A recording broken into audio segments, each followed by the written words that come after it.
Hey, welcome back to the channel. Today we're going to review this Godzilla Kong movie, and just watched it last night, and there's some good things and there are some bad things. I'm still on the boat before I get started. As you can see, we were parked for a little while waiting to go through a lock, so it's quiet. So I jumped on this opportunity to make a video. This will be the video for the week until I get home, and then the production value will exponentially grow up from there.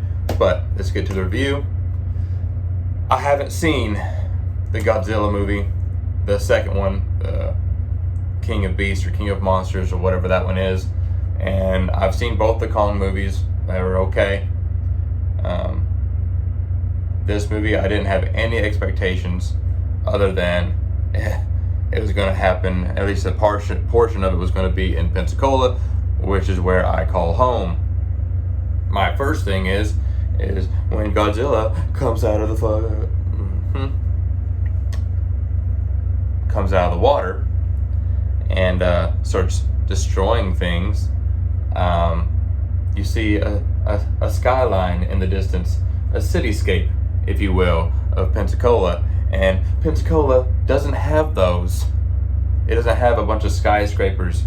It's not like Charlotte or New York or Chicago. It's like you got like a couple, maybe one giant building, unless you go to Pensacola Beach and you have a bunch of like resorts and hotels. But that's not what we saw. That cityscape, I don't think that exists. And I've been there for like 4 or 5 years now, and that Pensacola was greatly exaggerated. They must have it's not like a huge bustling metropolitan area. It's just not. It doesn't have a big huge city with giant towers and that kind of stuff. So right off the bat I saw that and I was like, got that wrong. But let's continue on, because Godzilla himself looks awesome. Whenever he's destroying things and wrecking stuff, I'm like, yes, I like this, because I'm a huge fan of the old black and white Godzillas. I grew up with the VHS tapes of those. It was so amazing to watch those. I grew up on the cartoon where they could push the little button and Godzilla little theme song plays and it comes out of the water and saves the day. I was a big fan. And then of course when Peter Jackson finished my favorite movies of all time, The Lord of the Rings, and he went on to do the first Kong movie. Loved it. It was good. So I was really excited for certain things about this movie, and Godzilla wrecking things is awesome. And then you got Kong. I loved Kong and his sign language and that kind of stuff. I have a soft place for sign language. I think it's just it's artistically beautiful.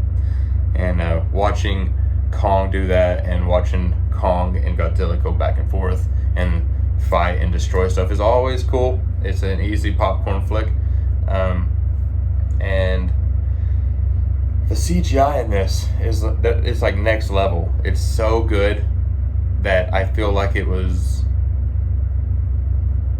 I don't know if it was wasted on a movie like this, because the content of the movie was so lacking as far as the human characters. Like you can tell that there's a thing there between Godzilla and Kong and like the history and the war and the different titans and blah blah blah, but at the same time they always bog it down with these stupid human characters, except with the exception of one little girl who can communicate with Kong. I don't care, spoiler, whatever. She was the only human I cared about. All the rest, the conspiracy theorists and the 2 children run around making illogical decisions, that was stupid. And the adults over here with the little girl and Kong didn't care about them at all either. But Kong, Godzilla, the little girl, that was pretty much it for me. It was pretty good as far as the action and the CGI and the relationship between the little girl and Kong. That was all that worked for me. Everything else, all the other side quests and all that jazz was stupid, and I hated it. This is a movie I wouldn't have paid for if I didn't already have HBO Max thanks to the Justice League. I wouldn't have watched this. I would have waited until it came out, and then I would have waited until a friend or my parents or someone else bought it and I would have borrowed it. It's not something I would ever spend my money on. But I want to know what you think. A lot of people have liked it. A lot of people are okay with it. A lot of people have loved it. A lot of people haven't. So you let me know in the comments what you think about it, and let's start a discussion about it. And you guys have a good one, all right?